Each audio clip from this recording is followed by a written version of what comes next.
क्षेत्र में ज्वेलर्स के बेटे की आत्महत्या के मामले में अब नया मोड़ आ गया है। परिवार के लोगों ने आरोप लगाया है कि हनी ट्रैप के चलते बेटे की जान गई है। परिजन हत्या का आरोप लगा रखे हैं। परिजनों का कहना है कि अश्लील वीडियो बनाकर बेटे को धमकी दी जा रही है। एक लड़की और उसके साथियों ने मृतक राज उर्फ प्रिंस को 8 घंटे में 116 बार फोन किया था। मामले में पुलिस ने केस दर्ज कर जांच शुरू कर दी है। बताया जा रहा है कि लड़के से अब तक 20 लाख रुपए आरोपी ले चुके हैं। 19 अक्टूबर को प्रिंस की मौत हुई थी।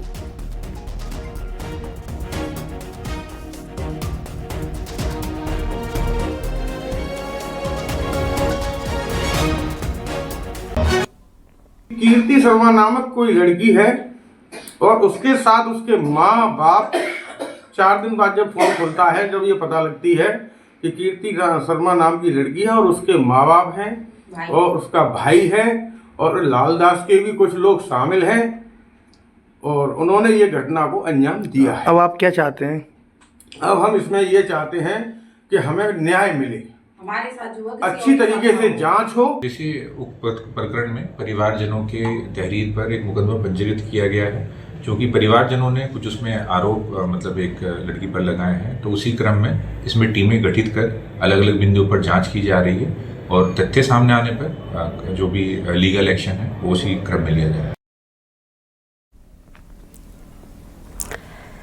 लखनऊ मेडिकल कॉलेज में डॉक्टर के पद पर तैनात शैलेंद्र के घर करीब 45 लाख की चोरी का आरोप लगा है। चोरों ने डॉक्टर के घर पर चोरी के बाद आग लगा दी।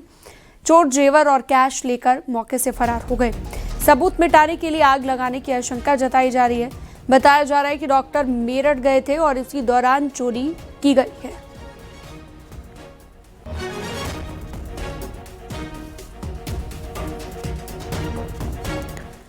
लखीमपुर खीरी में चटर पटर रेस्टोरेंट के परिसर में एक सनसनीखेज वारदात हुई।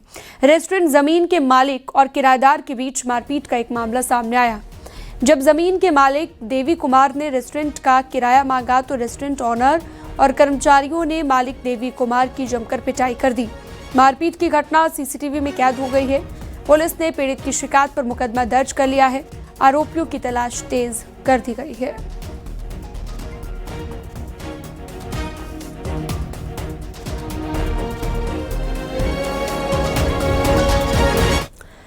पान मसाला कंपनी कमला पसंद के मालिक की बहू दीप्ति चौरसिया ने दिल्ली के बसंत विहार स्थित अपने घर में खुदकुशी कर ली है। उनका शव घर के कमरे में पंखे से लटकता हुआ मिला है। दीप्ति के परिजनों ने ससुराल पक्ष पर खुदकुशी के लिए उकसाने का आरोप लगाया है। दीप्ति की साल 2010 में कमल किशोर के बेटे हरप्रीत चौरसिया से शादी हुई थी। बताया जा रहा है कि हरप्रीत ने 2 शादी की हुई थी।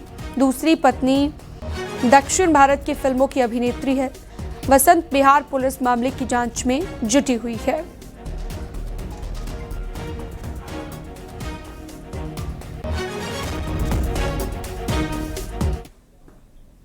हरदोई में एक कार आग की चपेट में आकर पूरी तरह से जलकर राख हो गई। कोतवाली शहर क्षेत्र के न्यू सिविल लाइन इलाके की यह घटना है। बताया जा रहा है कि दिल्ली जाने के लिए गूगल मैप का इस्तेमाल ये कर रहा था।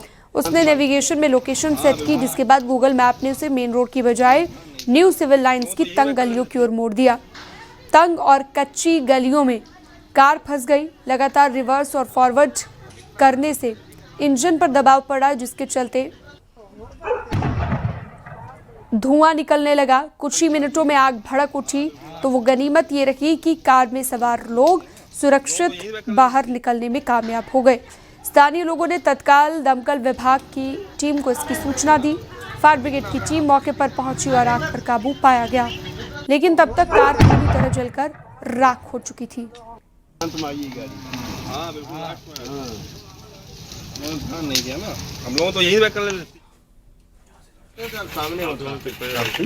ब्रह्म कुमारी गली पिहानी चुंगी के निकट एक अर्टिगा कार में अज्ञात कारणों से आग लग गई है। इस सूचना पर स्थानीय पुलिस और फायर डिपार्टमेंट की टीम तत्काल मौके पर पहुंची। आग को काबू में पाया गया। आग में सवार सभी यात्री सुरक्षित हैं।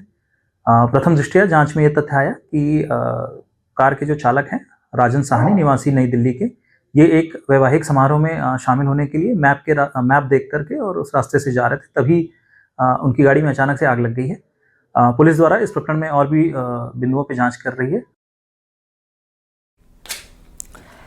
और अगली खबर है ललितपुर से, जहां पर एक तेज रफ्तार ट्रक बेकाबू होकर पलट गया। पलटने के साथ ही ट्रक में आग लग गई। जखौरा तालबेहट रोड पर यह हादसा हुआ है। गनीमत यह रही कि ड्राइवर और क्लीनर ने किसी तरह कूदकर अपनी जान बचाई है। सूचना मिलने के बाद फायर ब्रिगेड की गाड़ी ने मौके पर पहुंचकर आग पर काबू पाया।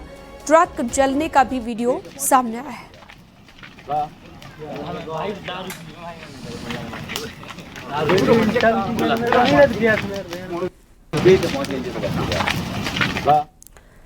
संभल के हजरत नगर गढ़ी थाना क्षेत्र में पैसों के कलेक्शन कर लौट रहे 2 लोगों से बदमाशों ने 8 लाख रुपए लूट लिए हैं। असमोली और हजरत नगर गढ़ी इलाके में दुकानों से शराब की बिक्री का पैसा लेकर दोनों आ रहे थे। बताया जा रहा है कि आहूजा ग्रुप के कर्मचारियों के साथ लूट हुई है। पुलिस ने मामले में जांच पड़ताल शुरू कर दी है। हजरतगढ़ी थाना क्षेत्र के फिरोजपुर पुल के पास की घटना बताई गई। बदमाशों को पकड़ने के लिए पुलिस ने 5 टीमों का गठन किया है।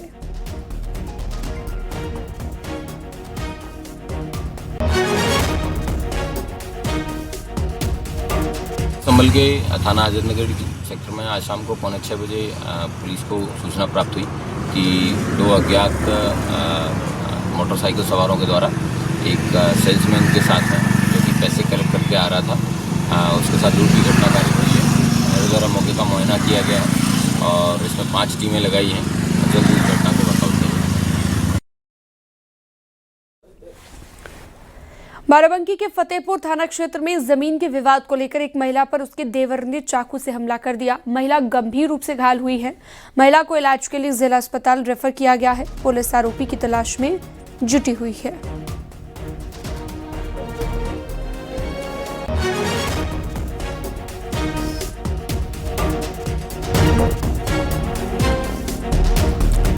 फतेहपुर के बिंदकी कोतवाली में चुनाव के काम में लगे हुए लेखपाल सुधीर कुमार की आत्महत्या के मामले में कानूनगो शिवराम और एक अज्ञात पर एफआईआर दर्ज की गई है।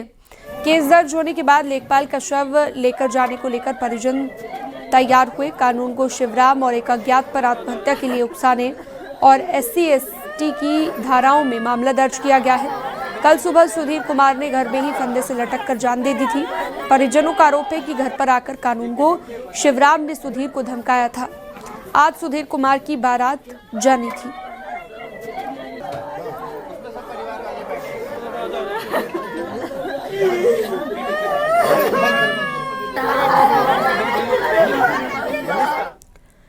जौनपुर के बदलापुर थाना क्षेत्र में महिला टीचर ने बच्चों की पिटाई कर दी। निजी पब्लिक स्कूल में छोटे छोटे छात्र छात्राओं की बेरहमी से पिटाई की गई। सवालों का जवाब नहीं बताने पर टीचर ने बच्चों को चांटा मारा, डंडे से भी पिटाई की। मासूम बच्चों की पिटाई का वीडियो सोशल मीडिया पर वायरल है।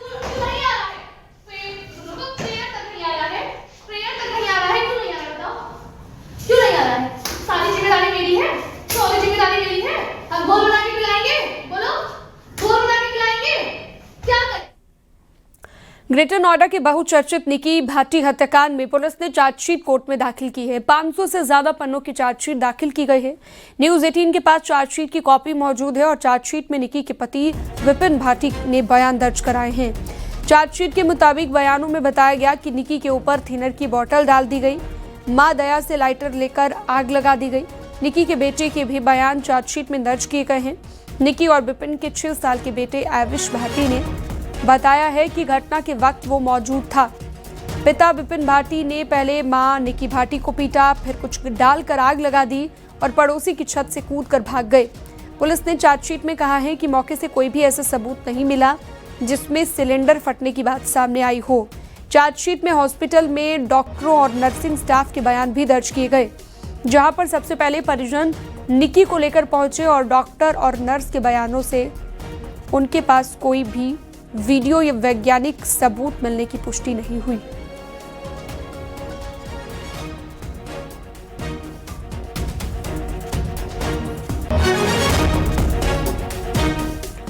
दिल्ली के लाल किले के पास 10 नवंबर को हुए कार बम धमाके के मामले को लेकर एनआईए ने एक और आरोपी को गिरफ्तार कर लिया है। एनआईए ने 7वें आरोपी शोएब को फरीदाबाद से गिरफ्तार किया।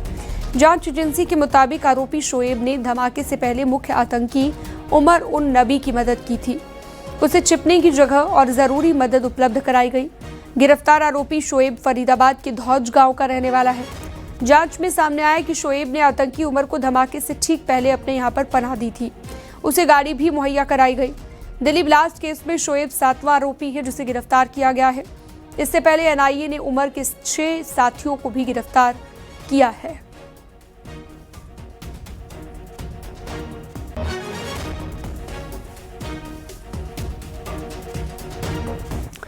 दिल्ली ब्लास्ट से जुड़ी हुई बड़ी खबर। जांच में कानपुर से फंडिंग का कनेक्शन मिला है। इसके बाद जांच एजेंसी ने 3 एनजीओ खाते फ्रीज कर दिए हैं। डॉक्टर शाहीन से जुड़े हुए लोगों की जांच अब फिर से शुरू हो गई है। सूत्रों की माने तो केस दर्ज करने की कवायद भी तेज हो गई है।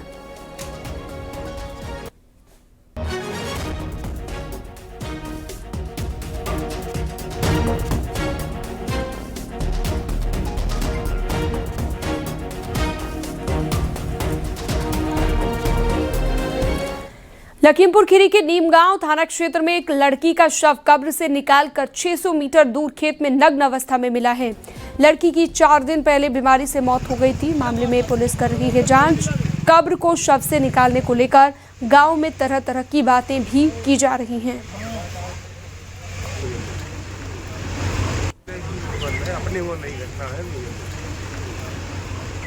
कुछ हमारी जानकारी जो कुछ लोग कहना है कि तंत्र मंत्र है, कुछ कहते हैं जाति दुश्मनी है। हमारे फिलहाल हम लोग कहे हमारी कोई भी दुश्मनी किसी से है नहीं, यहाँ कोई से बुराई नहीं है। अब कुदरत अल्लाह जाने क्या है इसमें, क्या बताएं इसको। मौत बिटिया की बीमारी से हुई थी। हाँ बीमार रहा है, हाँ बीमार रहा है और नींद ही नहीं हो रहा है उसको। गोली खवाई जा रहा है, नींद की गोली। तब रात परेशान करते रहे। क्या नाम बताया आपने? शकील खान। आप पिता हैं? हाँ। और अगली खबर है रुड़की से, जहां पर पिरान कलियर इलाके में अवैध मजार पर बुलडोजर चला है। सरकारी जमीन पर बनी इस मजार को प्रशासन ने बुलडोजर चलाकर ध्वस्त कर दिया। इस दौरान ज्वाइंट मजिस्ट्रेट सीओ समेत भारी संख्या में पुलिस फोर्स तैनात रही।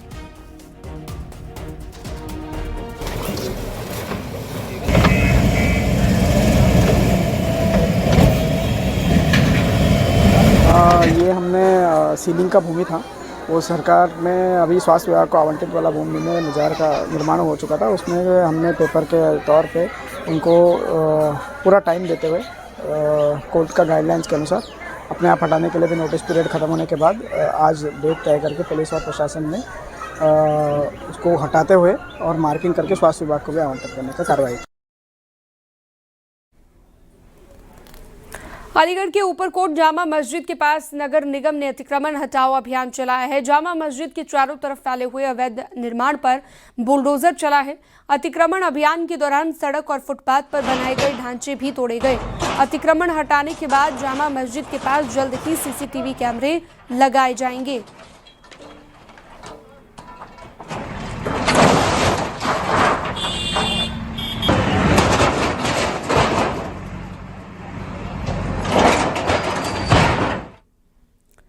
मऊ के कोपागंज थाना क्षेत्र के 12 गांव के पास पेट्रोल पंप पर करीब 1 दर्जन से ज्यादा बदमाशों ने एक शख्स की लाठी डंडे और धारदार हथियार से मारकर घायल कर दिया। मारपीट का सीसीटीवी फुटेज भी सामने आया है। बताया जा रहा है कि शख्स टहल रहा था, उसी दौरान यहां पर हमला हुआ। मामले में पुलिस जांच में जुटी हुई है।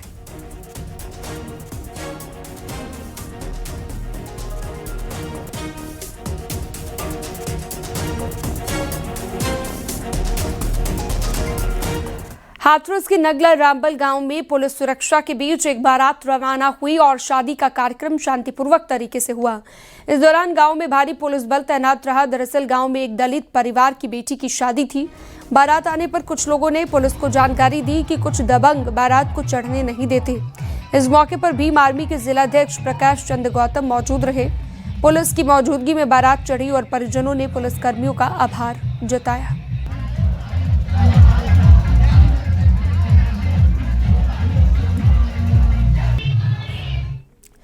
लखीमपुर खीरी के बौनिया गांव में खेत में काम करते वक्त एक किसान की रोटावेटर में फंसकर मौत हो गई।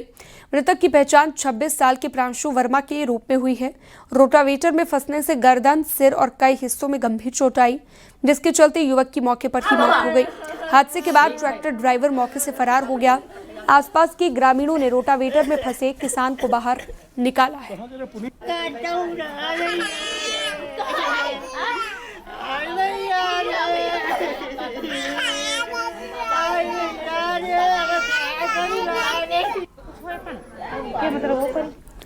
संभल में 46 साल पुराना एक और प्राचीन कुआं बंद मिला है। महमूद खां सराय इलाके में ये कुआं मिला है। डीएम के आदेश पर नगरपालिका प्रशासन ने बंद कुएं की खुदाई शुरू कर दी है।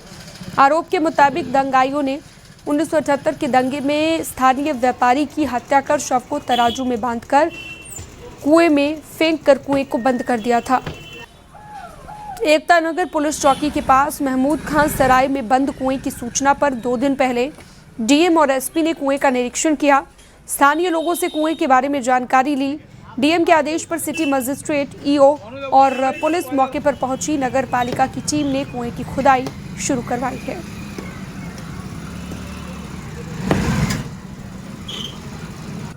यहाँ के कुछ व्यक्तियों द्वारा बताया गया कि ये जो पेड़ है चबूतरा बना है, उसके नीचे कुआं है। तो उस दिन सर द्वारा निर्देशित किया गया था यहाँ पर खुदाई करके देखने के लिए। तो आज उसी क्रम में नगर पालिका टीम द्वारा जो स्टार्ट कराया गया है, और खुदाई में जो प्रथम दृष्टया दिख रहा है तो कुआं है जो दबा हुआ है। यहाँ मौके पे एक पेड़ स्थित है। इस पेड़ को वन विभाग की टीम बुलाकर दिखाया गया है उनको। ये पेड़ आज कल में कट जाएगा, इसे तभी पूरे जो कुएं खुदाई कराई जाएगी इसी। अच्छा सर, इस कुएं का क्या इतिहास है, कुछ जानकारी है? इतिहास तो भी नहीं बताया। यहाँ के कुछ लोगों द्वारा बताया गया कि जब 1978 के दंगों में ये कुआं थोड़ा हाईलाइटेड रहा है। सूबे में आज कई जगहों पर बेलगाम रफ्तार का कहर देखने को मिला। हम आपको 3 जगहों की तस्वीरें दिखाने जा रहे हैं, सीतापुर, मैनपुरी और हापुड़ की। जहां पर सीतापुर में सड़क हादसे में बाइक सवार बाप बेटी की मौके पर ही मौत हो गई। इस घटना में उनके साथ बाइक पर सवार 2 बेटियां सुरक्षित बच गई। यह हादसा उस वक्त हुआ जब परिवार एक मांगलिक कार्यक्रम से वापस लौट रहा था। पहले पिकअप ने बाइक में टक्कर मारी, इसके बाद दोनों रोड पर गिर गए। लकड़ी लदी हुई ट्रैक्टर ट्रॉली ने दोनों को कुचल दिया। उधर मैनपुरी में डंपर की टक्कर से स्कूटी में सवार छात्रा की मौत हो गई। पुलिस ने डंपर को कब्जे में ले लिया है, ड्राइवर की तलाश शुरू कर दी है। वहीं हापुड़ में नेशनल हाईवे 9 पर तेज रफ्तार कार डिवाइडर से टकरा गई, जिसमें कार में सवार एक बच्ची घायल हो गई।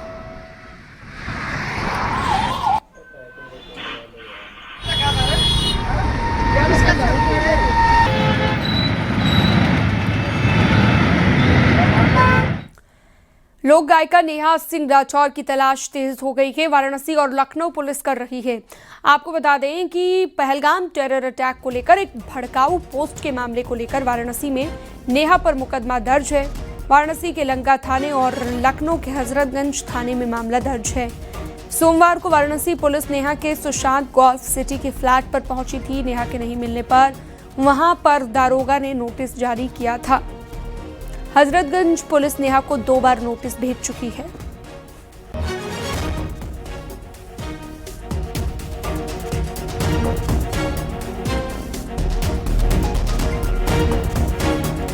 सहारनपुर में पुलिस ने 20,000 के इनामी तस्कर को गिरफ्तार कर लिया। पुलिस ने तस्कर के पास से 4 किलो 320 ग्राम स्मैक, एक कार, मोबाइल फोन और 7,000 रुपए कैश बरामद किया।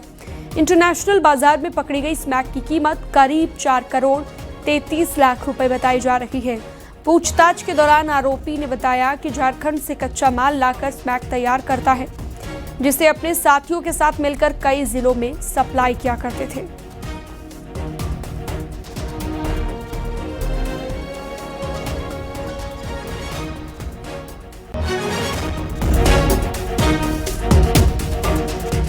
साथी हैं, उसके साथ में ये जो गांव का उसी गांव का रहने वाला है, उससे झारखंड से कच्चा माल लाकर जो है इसमें सप्लाई करता है। इसमें ये और इसके साथ में 2 अन्य साथी मिलकर विभिन्न जनपदों में ये कार्रवाई करते हैं।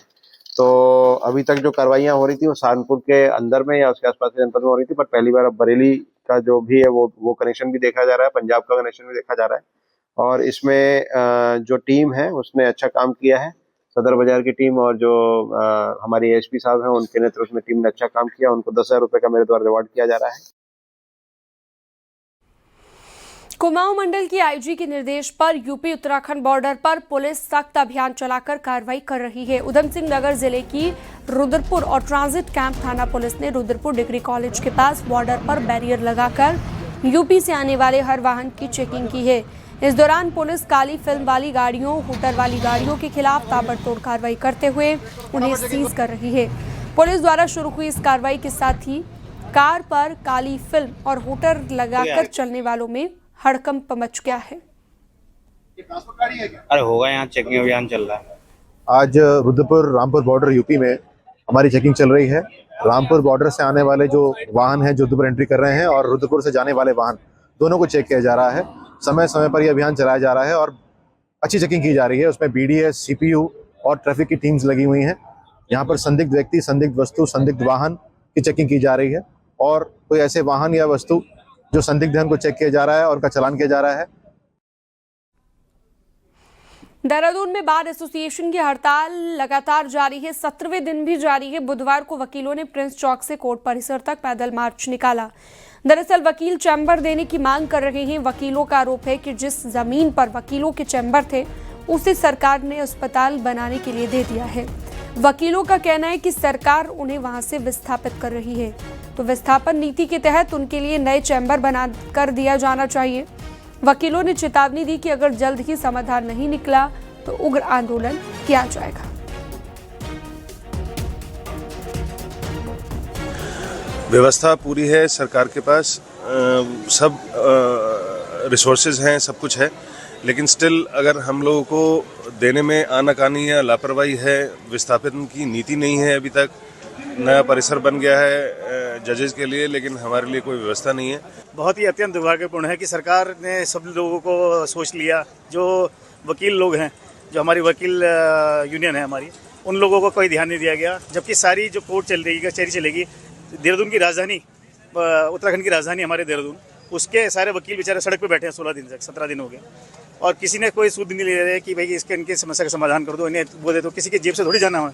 सरकार ने जहाँ इतनी घोषणाएं करती है, घोषणा कर दे कि भाई इनका चैम्बर बना दिया जाए। जो चैम्बर मिले हुए, सबको चैम्बर मिल नहीं सकते, जिनको मिले कुछ तो आदमी को राहत मिले। बुलंदशहर के थाना खोरजा देहात क्षेत्र के मुबारकपुर गांव में खेत में पानी लगाने को लेकर हुए मामूली विवाद ने बड़ा रूप धारण कर लिया। एक पक्ष ने बुजुर्ग किसान पर हमला कर दिया, जिसके बाद किसान गंभीर रूप से घायल हो गया। किसान को हायर सेंटर रेफर किया गया। वहीं पुलिस ने आरोपी को गिरफ्तार कर लिया है।